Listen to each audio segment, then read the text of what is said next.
ইনবক্সে যে বন্ধুরা দমের ফ্রি টিকিট চাচ্ছে তাদেরকে কি বলবেন?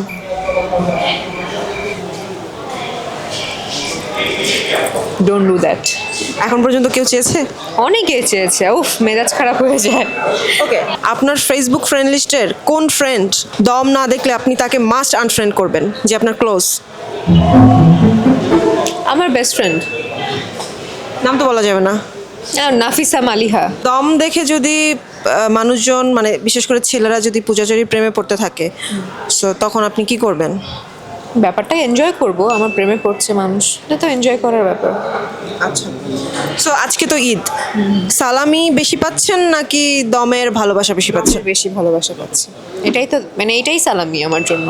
আচ্ছা, দম না দেখে যদি কেউ বাসায় ঘুমায়, ওদের জন্য কি শাস্তি হওয়া উচিত?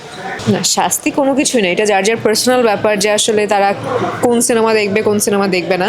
বাট আমি এইটুকুই বলবো, পরিবার নিয়ে দেখার মতন সিনেমা দম, সো দেখুন, না হলে দম আটকে যেতে পারে।